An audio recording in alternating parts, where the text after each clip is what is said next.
Bismillahirrahmanirrahim. Assalamualaikum warahmatullahi wabarakatuh. Halo semuanya, assalamualaikum. Bersama saya Pranata Sukma Senoji, bisa dilihat di sini. Dalam podcast Samba episode 1, alias Bincang Maulid. Jadi kami Samba 2020-2021 membuat podcast ini karena beberapa hal. Utamanya karena seperti yang kita tahu, pandemi saat ini ya yang membuat kita jadi tidak bisa bertemu secara langsung. Dan lagi kebetulan hari Maulid itu jatuh pada term break dan cuti bersama. Karena itu kami membuat podcast ini. Jadi sepertinya sudah tadi saya sebutkan ya, temanya adalah Maulid karena nama programnya juga Bincang Maulid. Karena itu kami telah mengundang Bapak Solihin. Apa kabar Pak? Halo, assalamualaikum. Waalaikumsalam warahmatullahi wabarakatuh. Alhamdulillah baik. Sebaliknya gimana? Alhamdulillah baik Pak. Terima kasih sudah bertanya. Bapak kalau saya ya. Iya, amin Pak. Bapak kalau saya lihat Bapak lagi di luar ya Pak? Iya betul, ini lagi di lokasi SD Mutiara Bunda. Oh iya, alhamdulillah. Nanti ada meeting sekitar jam 10-an, jadi ya sambil aja. Oh iya, kami izin ini apa mengambil waktunya sebentar untuk. Ya, insya Allah. Ini untuk bahagia kita semua ya, insya Allah. Ya, jadi Pak Solihin ini berpendidikan S1 IAIN Sunan Gunung Jati. Kemudian Pak Hin juga menjadi salah satu staf di Sekolah Mutiara Bunda, kemudian menjadi trainer metode Kitada dan Dewan Juri FASI TK Nasional di Banjarmasin. Beliau ini juga pernah mengajar PAI di SMA Mutiara Bunda kepada saya pribadi juga pernah. Jadi ya tentunya beliau ini adalah orang yang tepat berbicara mengenai hal ini, yaitu tentang Maulid. Jadi Pak, kita langsung saja ya Pak. Baik. Maulid, kalau ada orang bertanya Maulid itu apa sih Pak, mungkin secara istilahnya Maulid Nabi. Ya. Baik, bismillahirrahmanirrahim. Assalamualaikum warahmatullahi wabarakatuh. Waalaikumsalam. Alhamdulillahilladzi arsala rasulahu bil huda wa dinil haqq liyudhhirahu ala dini kullihi wa kafa billahi syahida. Asyhadu an la ilaha illallah lahu la syarika lah. Asyhadu anna Muhammadan abduhu wa rasuluhu alladzi la nabiyya wa la rasula ba'dah. Amma ba'du. Wa qala ta'ala fi kitabil karim. A'udzu billahi minasyaitonir rajim. Innallaha wa malaikatahu yusalluna 'alan nabi ya ayyuhalladzina amanu sallu 'alaihi wa sallimu taslima. Wa qala Nabi sallallahu alaihi wasallam man ahya sunnati faqad ahabbani wa man ahabbani kana ma'i fil jannah. Ya baik, Prana, tadi menarik yang sudah ditanyakan tentang Maulid gitu ya. Alhamdulillah sekarang di bulan Rabiul Awal, tanggal, berarti kalau hari Kamis 12 berarti tanggal 10 sekarang ya. 12 Rabiul Awal, 10 Rabiul Awal sekarang. Mengenai ta'rif atau definisi tentang Maulid, ada yang menyebutkan Maulid, ada yang menyebutkan Maulud gitu ya. Maulid Nabi, bulan Maulud atau bulan Maulid ya. Kalau secara bahasa, Maulid itu artinya waktu ya. Ini keterangan waktu dilahirkannya seseorang ya. Ketika Maulidin Nabi berarti waktu dilahirkannya Nabi Shallallahu Alaihi Wasallam. Yaitu tanggal 12 Rabiul Awal. Walaupun ada beberapa literatur yang lain menyebutkan ada sedikit perbedaan gitu ya. Kemudian Maulud itu artinya adalah diri pribadi Rasulullah SAW. Jadi Maulud itu adalah secara pribadi Rasulullah SAW. Jadi Maulud Nabi berarti pribadi Rasulullah SAW yang dilahirkan gitu ya. Jadi Maulud itu adalah artinya yang dilahirkan gitu ya. Kalau secara istilah berarti Maulud itu artinya tidak ada istilah sebenarnya. Kalau misalnya ada istilahnya pengertian gitu ya, tidak ada istilah pengertian di kata Maulid gitu ya, karena itu secara bahasa gitu ya. Kalau kita istilahnya memperingati Maulid berarti kita memperingati hari lahirnya Rasulullah SAW atau memperingati hari lahirnya utusan atau Nabi Allah Subhanahu wa taala. Itu secara definisi. Jadi ketika kita bilang Maulid itu artinya waktu gitu ya. Waktu dilahirkannya Rasulullah SAW. Itu barangkali secara definisi ya. Gitu. Iya, kan tadi Bapak bilang lahirnya Rasulullah itu 12 Rabiul Awal ya Pak. Iya. Itu kalau boleh tahu tahun berapa Pak? Gimana? Tahun berapa Pak kira-kiranya? Kalau tahun hijriahnya kan tahun gajah sebetulnya, karena waktu itu Amul Fil gitu ya, tahun gajah. Karena waktu itu ada seorang raja berkuasa atau yang berkuasa saat itu adalah akan menyerang Ka'bah gitu kan ya. Menyerang Ka'bah, kebanyakan pasukan juga membawa gajah dan seterusnya, maka disebut tahun gajah gitu ya. Nah, kalau secara Masehinya kan tanggal 20 April tahun 570 Masehi gitu ya. Itu secara miladiahnya atau secara tanggal Masehinya seperti itu. Boleh diceritakan sedikit tidak Pak tentang peristiwa tahun gajah itu sendiri, tahun kelahiran Nabi Muhammad SAW itu sendiri? Iya baik, insya Allah. Kalian mungkin juga untuk anak-anak SMA, SMP gitu ya, terutama sekarang SMA kan itu artinya mengulang-ulang sebenarnya sejarah tersebut. Yang sudah diceritakan ketika waktu mungkin TK, ketika SD, atau kita semua sudah banyak baca literasi atau mungkin bahkan sudah difilmkan dan sebagainya. Bahwasanya ketika itu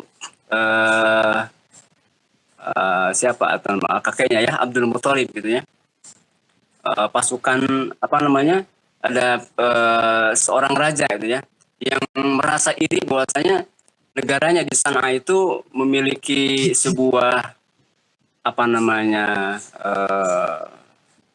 bukan artefak ya istilahnya, pokoknya sebuah tempat yang masyhur tapi tidak ada orang yang mengunjunginya sebagaimana ramainya Ka'bah dikunjungi oleh orang-orang di seluruh penjuru dunia.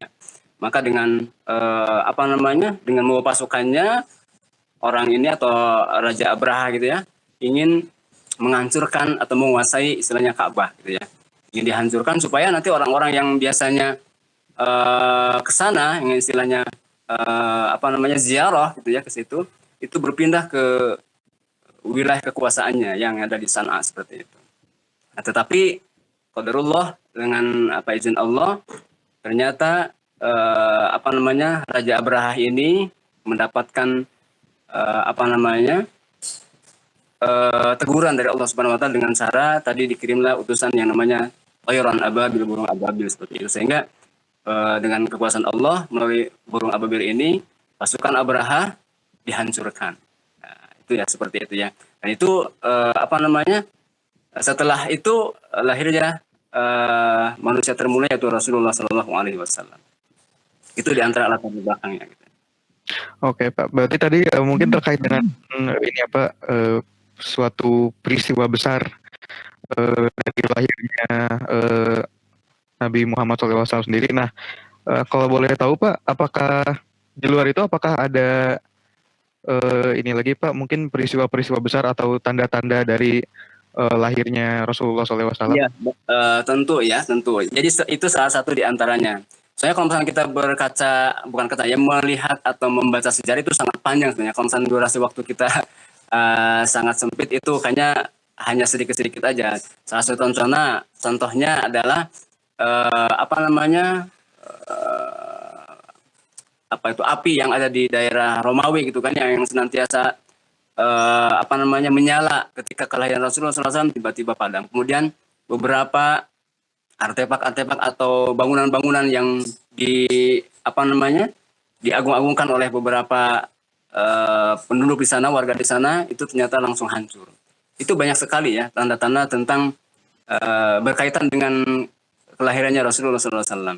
Tapi kalau sih Bapak memandangnya itu bagian sejarah yang memang kita perlu juga untuk apa namanya ambil iktibarnya. Itu kita ketahui sejarahnya, kita ambil iktibarnya, lalu kita terapkan pada saat ini seperti apa gitu barangkali Prana ya.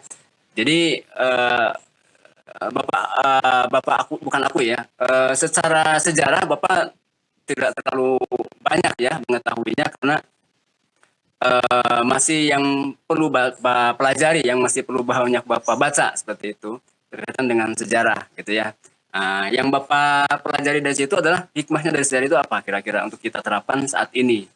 Ketika zaman Bapak, ketika zaman kalian, itu kita ambil hikmahnya dari semua itu. Jadi ketika kita memperingati istilahnya Maulud, itu tidak hanya kita memperingati apa namanya kelahirannya, tapi kita mengagungkan beliau, bahwasanya beliau adalah utusan Allah Subhanahu wa taala yang dihadirkan ke bumi ini untuk memberikan hidayah, untuk memberikan pelajaran ya, penyampai hidayah dari Allah Subhanahu wa taala, walaupun tetap hidayah itu adalah milik Allah Subhanahu wa taala, tetapi beliau yang mengirimkan sebagai perantaranya gitu ya.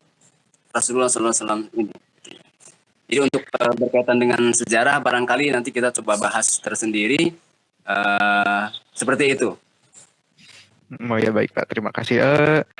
Mungkin kalau dari Bapak sendiri, menurut Bapak kira-kira apa saja mungkin sifat-sifat Rasulullah yang dapat kita teladani, khususnya bagi kami ini para remaja ya, kira-kira mungkin apa sifat yang bisa diambil bagi kita?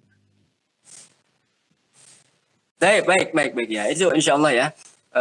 Terkait dengan hikmah, terkait dengan iktibar, ibroh, atau pelajaran, atau bahkan nilai-nilai yang kita ambil dari Maulid ini, secara hukum juga, mungkin kalian bisa juga baca bahwasanya memang terkait dengan peringatan Maulid ini juga ada beberapa pendapat dan sebagainya. Itu juga tidak perlu kita bahas karena yang namanya pasti yang namanya satu permasalahan kadang-kadang memang juga ada yang berbeda pendapat. Tapi kita tidak ngambil itu karena kita juga sama-sama menginginkan bahwasanya dari Rasulullah SAW kita terapkan sunnah-sunnah beliau dalam kehidupan kita sehari-hari. Kata Rasulullah SAW, Wallahu a'lam bimuradi, man shalla alayya salatan wahidan falahu biha sallallahu asyran gitu ya. Bahwasanya barang siapa membaca salawat atau bersalawat kepadaku satu kali, maka Allah akan bersalawat kepadanya 10 kali.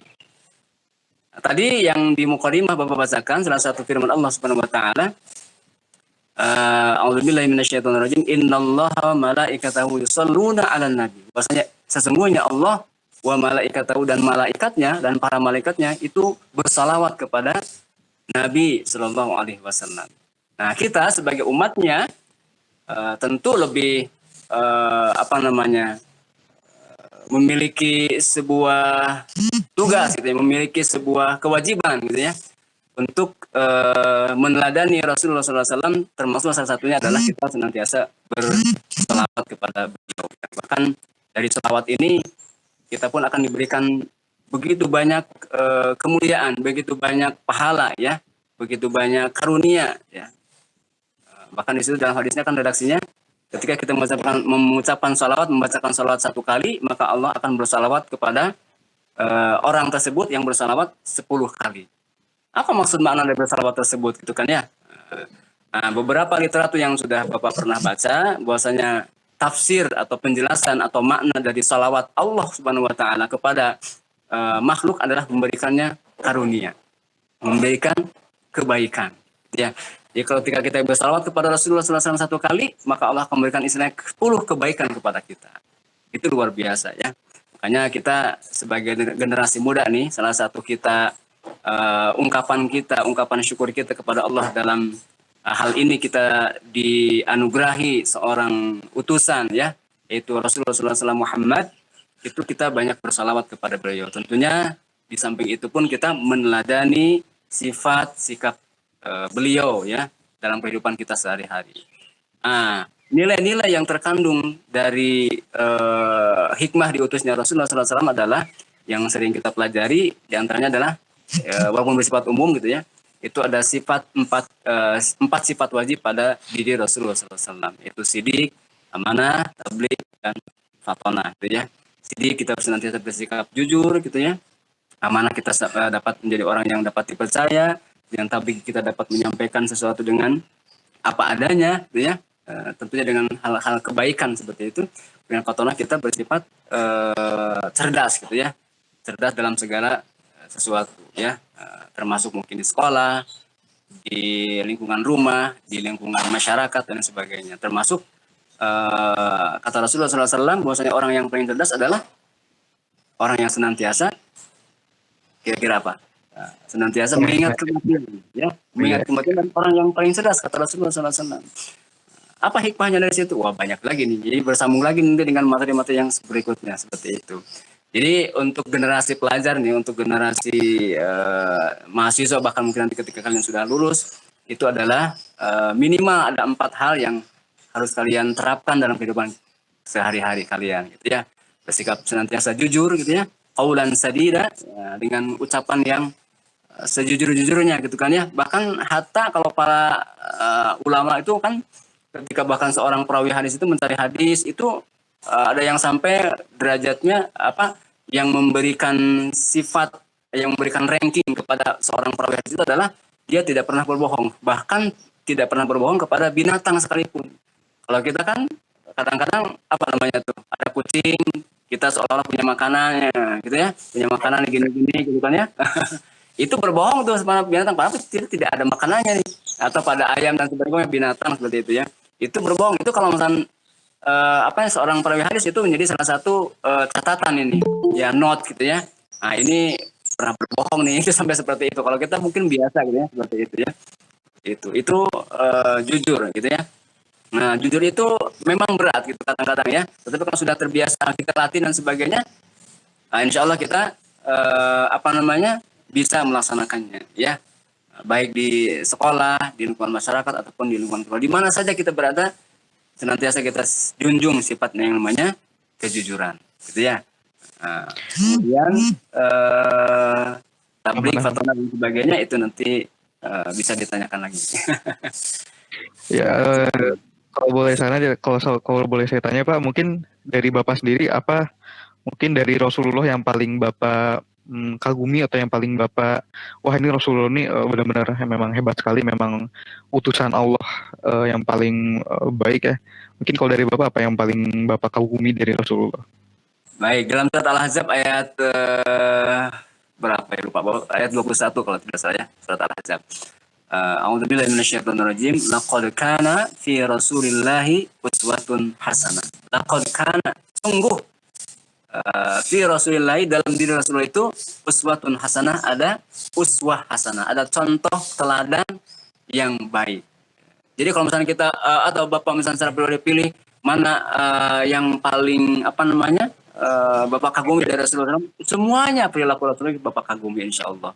Ya, dari kejujurannya, dari perilakunya, dari tutur katanya, dari sikapnya, dari pokoknya semua. Karena kan apa namanya Rasulullah itu kan Al-Mustafa. Al-Mustafa adalah manusia pilihan. Ya, manusia pilihan.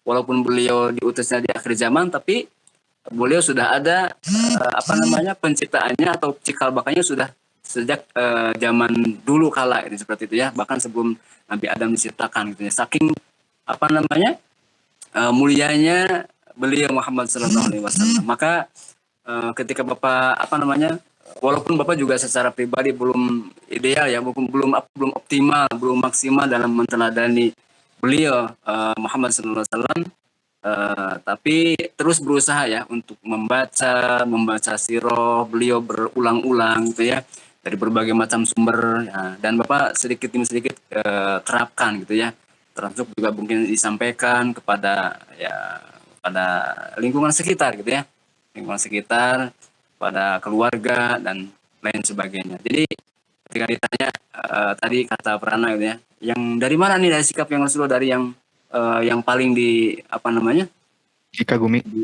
ya dikagumi gitu ya, semuanya insya Allah Bapak kagumi gitu ya. Seperti itu, termasuk mungkin juga kalian juga perlu membaca terus gitu ya, membaca terus, banyak sekali sumber-sumber yang berkaitan dengan sirah Rasulullah SAW ya, sejarah Rasulullah SAW. Pak ini kan tadi mungkin sudah berhubungan dengan ini apa mungkin teladan dari Rasulullah. Kalau Rasulullah sendiri mungkin boleh diceritakan sedikit Pak mengenai mungkin mujizat-mujizatnya dari Allah Subhanahu Wa Taala kepada Rasulullah, menunjukkan bahwa Rasulullah ini benar-benar utusan Allah Subhanahu Wa Taala. Baik, oke. Ya, berkaitan dengan mujizat ya, Rasulullah SAW memiliki banyak sekali mujizat gitu ya, yang saat itu oleh para sahabat disaksikan langsung secara kasat mata gitu ya. Ketika perang Khandaq tiba-tiba gitu kan ya, ada badai apa namanya pasir gitu kan, seperti itu. Kemudian ketika beliau ketika habis berperang, beliau memasak padahal cuma satu apa istilahnya satu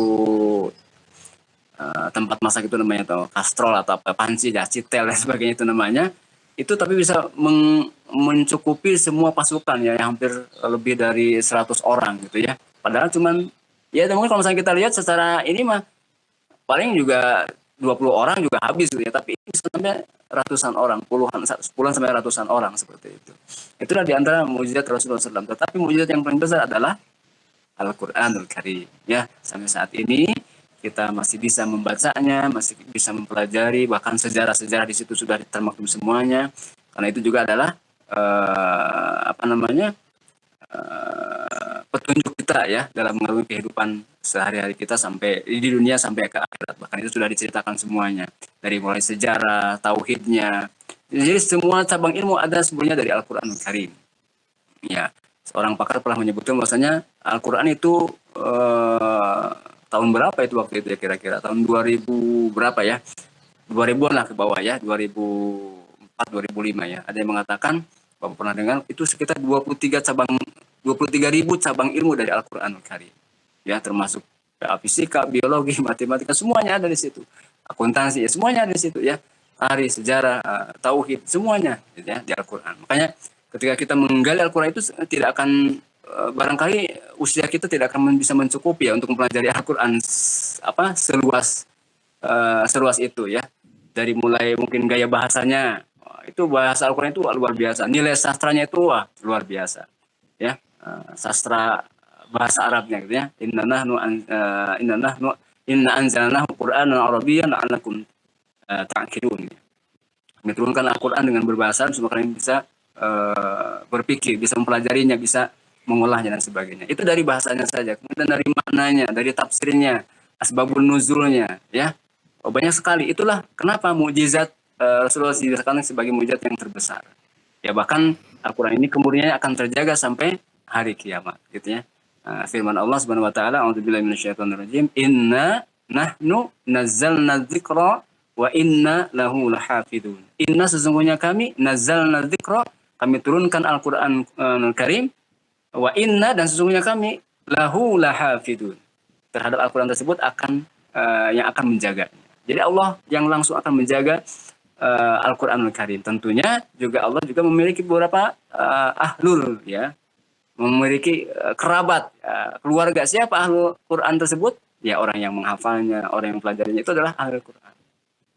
Ya, semoga kita pun juga termasuk salah satu di antara ahlul Quran. Ya, tentunya makanya juga di salah satu nilai atau hikmah dari memperingati Maulid ini adalah dengan mukjizat Rasulullah SAW Al-Quran itu kita bisa mentadaburi Al-Quran dengan lebih sungguh-sungguh, dengan lebih meluangkan waktu, gitu ya. Karena itu adalah pedoman hidup kita, gitu ya. Fungsinya ya, fungsi Al-Quran itu kan adalah pedoman hidup kita. Apa manfaatnya kalau misalnya itu pedoman cuma disimpan doang, gitu ya. Disimpan di rak gitu kan, disimpan di mana tanpa dibaca, tanpa dipelajari. Sedangkan kita mengarungi kehidupan itu sangat panjang. Ya, dunia cuma sebentar, tapi nanti akhirat. Nah itu petunjuknya, petunjuk apa? Requirement-nya ada di Al-Quran semuanya. Gimana nanti kita menghadapi mahsyar, menghadapi hari kiamat seperti apa, itu juga sudah ada di Al-Quranul Karim. Termasuk nanti di hadis-hadis Rasulullah SAW. Baik hadis itu hadis qauli ataupun hadis fi'li, perbuatan atau hadis takriri. Itu diamnya Rasulullah SAW. Baik Pak, terima kasih. Jadi mungkin dapat kita simpulkan bahwa peristiwa Maulid ini adalah peristiwa yang sangat penting begitu ya Pak? Betul sekali. Penting itu perlu kita pelajari kembali gitu ya. Makanya dengan adanya peringatan ini kita istilahnya kita mereview ya.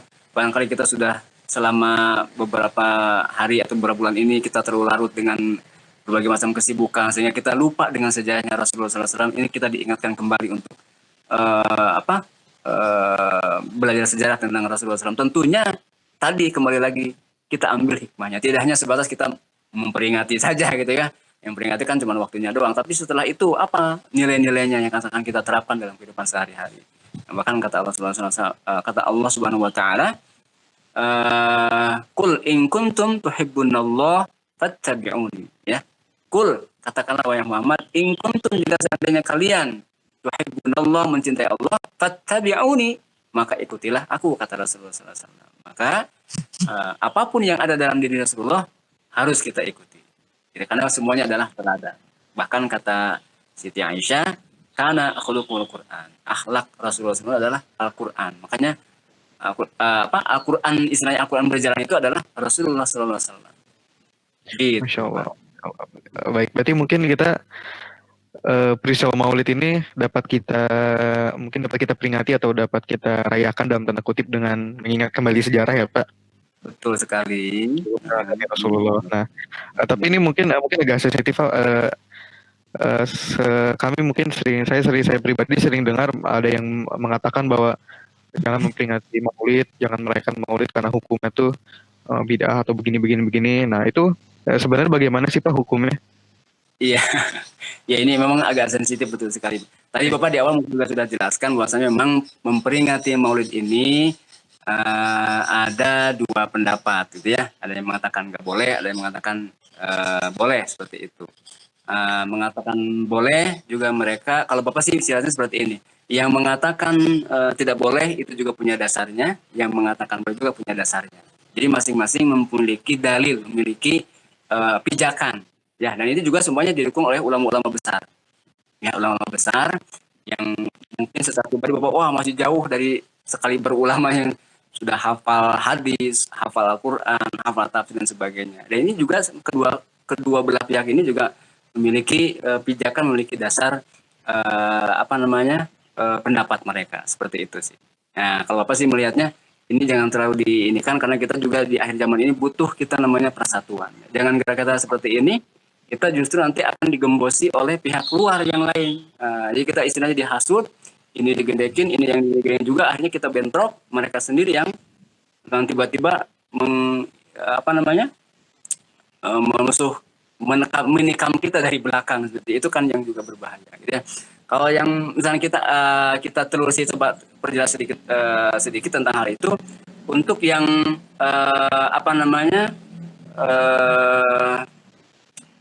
yang menolak, bukan yang menolak, maksudnya yang melarang adanya Maulid, peringatan Maulid itu adalah diantaranya salah satunya adalah Syekh Ibnu Taimiyah ya, seperti itu ya, dalam kitabnya Bapak lupa namanya apa, nanti bisa dicari seperti apa, itu salah satunya. Sementara dari yang membolehkan gitu ya, membolehkan memperingati Maulid itu adalah Imam Asyuyuti yang memiliki tafsir juga, beliau juga Al-Hafidh, juga hafal sekitar 300.000 hadis gitu yang hafal di luar kepala beserta sanad-sanadnya seperti itu. Jadi ini ulama-ulama yang sangat luar biasa gitu ya. Jadi kalau Bapak sih lihatnya jadi dari ya mereka masing-masing memiliki pijakan seperti itu sih, Prana. Ya jadi mungkin terima kasih Pak. Jadi mungkin ini ya semua pendapat tuh punya dasar tersendiri dan memang sudah referensi masing-masing ya. Jadi mungkin kita kesepakatannya sama, kita yang terpenting adalah meneladani Rasulullah, kemudian mengaplikasikan sifat-sifatnya di kehidupan kita mungkin ya Pak. Iya, jadi itu kan juga ranah beberapa catatan ini yang Bapak ketahui ya, beberapa catatan kenapa ada yang melarang gitu ya, seperti itu. Jadi dalam kegiatan mereka itu ada beberapa catatan yang perlu dihindari. Jadi ketika ada catatan tersebut sebenarnya barangkali beliau-beliau ini juga mungkin mengakui adanya Maulid, bukan mungkin adanya Maulid, maksudnya apa disebutnya ya? Setuju dengan Ya silakan ada Maulid, tapi mengakui bahwasanya bahwa ulama-ulama itu ada yang mengatakan bahwasanya Maulid itu boleh, ya, seperti ya, mengatakan Maulid itu boleh dengan catatan satu tidak ada ikhtilat. Istilah itu artinya bercampur antara laki-laki dan perempuan seperti itu. Kemudian ada yang musik-musik yang di luar di luar kendali ya, seperti itu ya. Itu catatan-catatan yang perlu diperbaiki bagi yang mengadakan istilahnya Maulid seperti itu, peringatan Maulid seperti itu. Tapi tadi betul kata Prana bahwasanya kedua belah pihak sepakat insya Allah bahwasanya Rasulullah SAW itu adalah manusia agung yang perlu kita teladani sepanjang masa, sepanjang hayat kita. Gitu. Iya, jadi mungkin tadi sifat dari Rasulullah yang dapat kita ambil adalah sidik, yaitu jujur ya Pak. Kemudian amanah dan tabligh dan fatwa ya Pak. Iya. Itu minimal ya. Maksudnya banyak Rasulullah SAW itu kan juga sifat lembutnya yang sudah kita pelajari mungkin bisa dibaca di surat Ali Imran ayat 159 ya. Itu kelas 11 kalau tidak salah tentang itu ya. Apa bunyinya? A'udzubillahi minasyaitonirrajim. Aduh, jadi lupa awalnya nih. Walaupun dan qalidul qalbi ya. agak panjang soalnya itu ya. Itu di akhirnya itu ada walau kunta faddan ghalidhal qalbi lam faddu min hawlik fa'fu anhum wastaghfir lahum wasyawirhum fil amri fa idza azamta fatawakkal 'ala Allah. Innallaha yuhibbul mutawakkilin. Itu awalnya apa ya? Lupa aja pokoknya. Gitu ya. Ya mungkin di situ berarti artinya di situ menyebutkan bahwa sikap Rasulullah itu seperti 4 dasar tadi ya. Iya, tetap ke situ sih muaranya tetap ke 4 sifat tersebut itu bisa nanti di breakdown jadi beberapa sifat teladan yang lainnya seperti itu. Lembut hatinya, pemaaf, kemudian memberikan nasihat dengan lembut itu kan tidak langsung dengan keras gitu ya. Jadi ada tahapan-tahapannya gitu ya. Oh, misalkan peranan nih perlu dinasihati ya. Bahkan kalau misalnya teladan ulama zaman dulu itu ketika menasihati pun itu secara rahasia kadang-kadang ya tidak diketahui sama orang lain. Mungkin pernah baca seorang ulama yang menasihati ulama yang lain. Beliau tengah malam orang lain sudah tidur, ketuk pintunya pelan-pelan, itu pun akhirnya bangun, ada apa?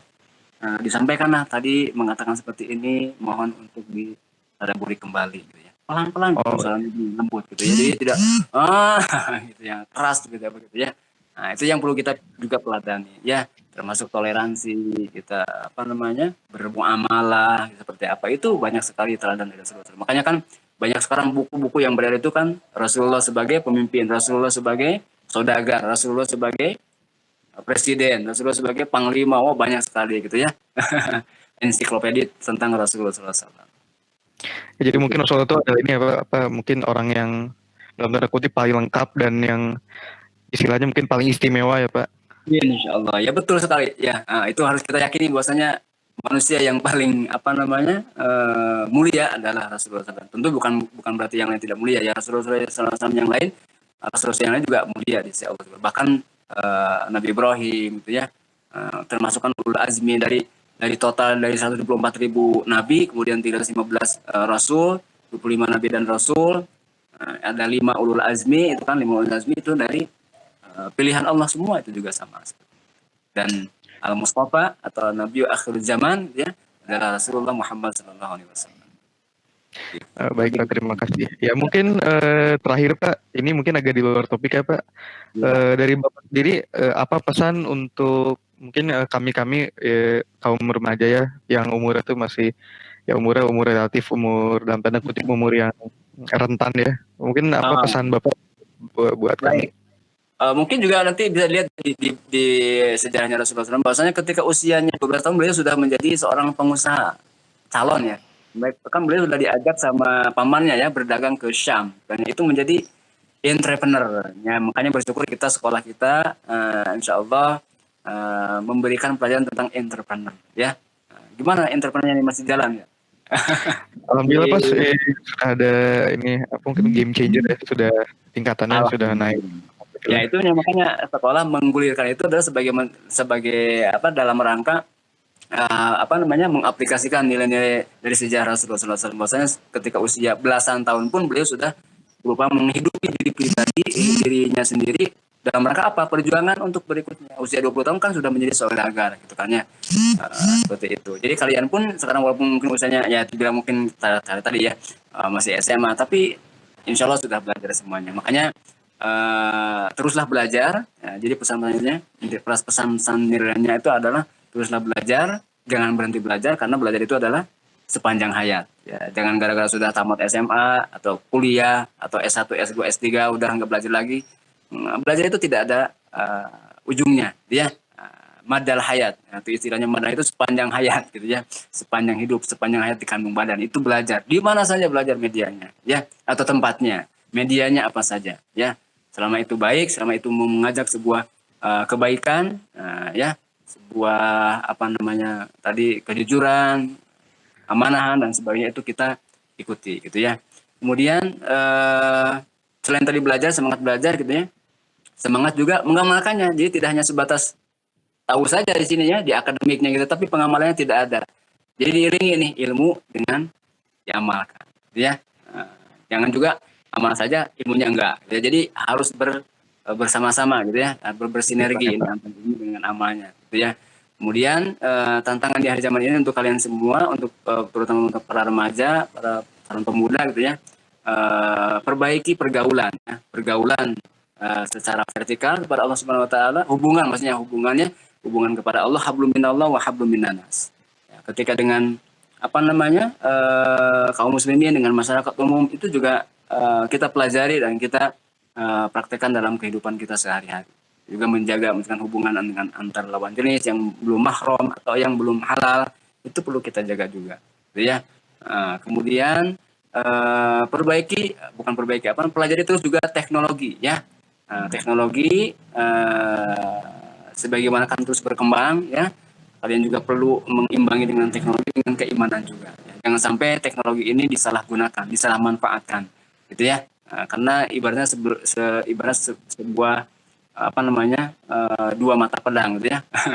Atau alat itu kan juga tergantung orangnya. Behind dengan itu siapa orangnya yang memegangnya gitu ya. Golok itu bisa bermanfaat kalau pada orang yang tepat, tapi bisa menjadi berbahaya bagi orang yang belum bisa menguasai golok tersebut seperti itu, atau bahkan dia terlalu banyak egonya, terlalu banyak hawa nafsunya ya. Hawa nafsunya belum terkendali istilahnya gitu ya, sehingga dia memanfaatkan golok untuk hal-hal yang negatif atau hal yang tidak positif. Tapi ketika orang itu memiliki dasar keagamaan, memiliki ilmu agama, memiliki kecintaan kepada Allah, kecintaan kepada Rasul, maka golok itu akan dimanfaatkan untuk hal-hal yang positif. Mengiris bawang atau menyembelih pun juga dengan ahsan, gitu ya, dengan sebaik-baiknya, jangan sampai menyakiti hewan. Seperti itu. Nah itu mungkin diantara inti dari peringatan Maulid Nabi Muhammad SAW seperti itu. Ya, nilai-nilainya ya, dari mulai yang tadi 4, kemudian ditambah yang barusan teknologi, pergaulan gitu ya, atau hubungan antara hablum minallah dengan hablum minannas. Itu barangkali. Ya baik, terima kasih. Masya Allah ya, ini perbincangannya menarik dan sangat informatif sekali dari Pak Solihin ya. Mungkin masih jauh banyak ya. Ini masih sebenarnya kalau kita membahas tentang sejarah Rasulullah itu wah banyak sekali. Bahkan ada kan pernah baca buku ya. Syekh Abdurrahman Al-Buti ya, Ramadan Al-Buti itu kan wah panjang, atau Safiur Rahman Al-Mubarakfuri itu kan sirah Nabawiyah Rasulullah, atau bahkan pernah baca terjemahnya Ibnu Hisham itu pakar sejarah yang luar biasa, sampai berjilid-jilid kitabnya itu ya, berjilid-jilid kitabnya itu. Itu tentang apa? Tentang sirah Rasulullah SAW. Tidak ada manusia yang di dunia ini yang sejarahnya selengkap Rasulullah SAW. Silakan aja perbandingkan yang lain. Mungkin pernah juga kamu nggak buat ini biografi sendiri yang banyak gitu. Kayaknya enggak sih Pak. Kalau setiap langkah, setiap ucapan beliau itu terekam semuanya insya Allah ya. Dan itu karena menjadi model untuk kita semua sebagai umatnya di zaman. Ya, Masya Allah. Baik, alhamdulillah mungkin ini sudah beberapa puluh menit ya Pak, dan Bapak juga tadi ada ya Pak kalau tidak salah. Iya, jam 10 sih sedikit lagi. Ya. Iya, kalau dari Bapak mungkin ya tadi kalau misalnya masih banyak kekurangan mohon dimaafkan, karena juga Bapak masih fakir dari ilmu gitu ya. Masih banyak yang perlu Bapak pelajari, kemudian dari ketika memang ada hal yang benar itu dari Allah Subhanahu wa taala, ketika ada yang salah itu dari kekurangan dan mungkin kehilapan Bapak, kebodohan Bapak seperti itu. Mohon dimaafkan. Ya baik, mungkin kita akhiri perbincangan kita sampai sini ya Pak. Terima kasih banyak Pak, jazakumullah khairan katsiran telah menyempatkan waktunya untuk hadir mengisi podcast kali ini, episode kali ini dengan tema Rasulullah dan Maulid ya Pak. Terima kasih sekali lagi. Saya pribadi juga dengan teman-teman yang lainnya ya. Iya Pak.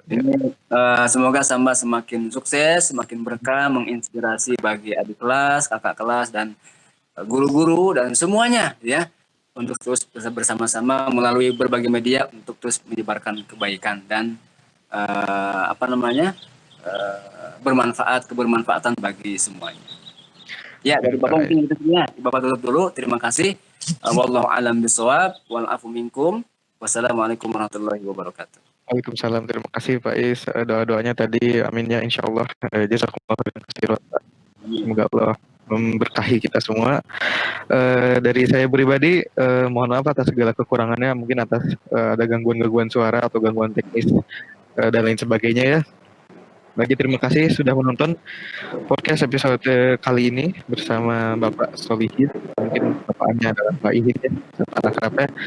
Saya lagi terima kasih, mohon maaf segala kekurangan. Saya Pranata Sukma Senoaji selaku host dan perwakilan dari Samba 2020-2021 pamit undur diri untuk episode kali ini. Terima kasih dan wassalamualaikum warahmatullahi wabarakatuh. Waalaikumsalam. See you on the next episode kalau ada. Terima kasih. Ya, terima kasih Pak. Sama-sama.